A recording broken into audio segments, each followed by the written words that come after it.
জানো তো, ব্যাটারি বলছিল আমরা নাকি মেড ফর ইচ আদার।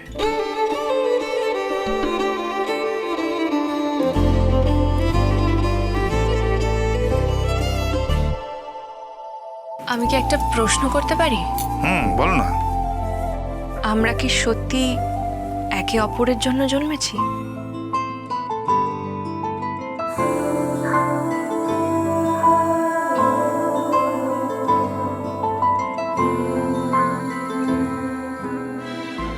তুমি আর ভালোবাসার খেয়ালে ভেসো না পূজা।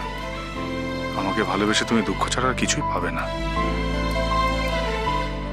তুমি আমার প্রশ্নের উত্তর দেবে না, তাই তো? পূজা, এখন অনেক কাজ বাকি আছে জানো। ওই পোড়া বাজার, অত বড় বাজার, সেটাকে আবার দাঁড় করাতে হবে। তাছাড়া ওই মন্দিরের সামনের জায়গাটা, ওটা তো সবার আগে পরিষ্কার করাতে হবে। তারপরে সমস্ত ইকুইপমেন্টগুলো ঠিক করতে হবে, যাতে অনলাইন অ্যাপ আবার নতুন করে চালু করা যায়।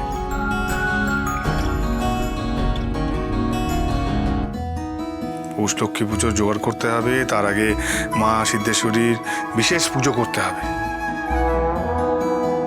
মায়ের বিশেষ পুজো? হ্যাঁ, মায়ের বিশেষ পুজো আগামীকালই পুজোটা হবে, আর বেশ বড় করে আয়োজন করেছি।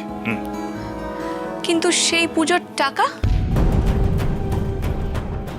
মন্দিরের ট্রাস্ট রাজি হয়ে গেছে এই অসময়ে পুজোর টাকা দিতে? নাকি টাকাটা তুমি দিয়েছো?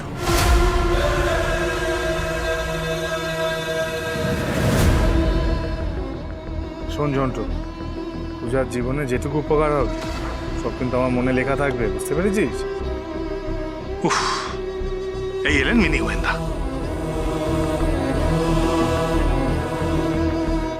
এই দেখ, এটা এখন এখানে ফেলে রেখে দিয়েছে। শালটা তুলতে পারোনি? শাল? কার শাল? কারণ তোমার। ও, তা নিজে হাতে করে না দিলে আমি কি করে বুঝবো যে শালটা তুমি আমার জন্য এনেছো? এটা কোনো কথা হলো না? আমি আর কার জন্য শাল আনবো তুমি ছাড়া? অবশ্য বাবার কথা ভাবছো তো, বাবাকে আমি শাল কিনে দিয়েছি। আর শিব আর মিলি শাল পরে না। রইল বাকি চিয়া, তার আমার শালের দরকার নেই। রইলেন বাকি মুখার্জি পরিবারের ওই 3 মুখার্জি, তাদের যদি আমি শাল কিনে দিই, হয় তারা মূর্ছা যাবেন, না হলে তারা জ্বালিয়ে দেবেন, না হলে তারা ফেলে দেবেন, না হলে আমাকে যথারীতি অপমান করবেন। ও, তা কে কোনটা করবে? কে কি করবেন? এই তো সোমনাথ মুখার্জি, উনি অজ্ঞান হয়ে যাবেন। আর মিসেস ফ্রড, উনি ওটাকে বিক্রি করে দেবেন।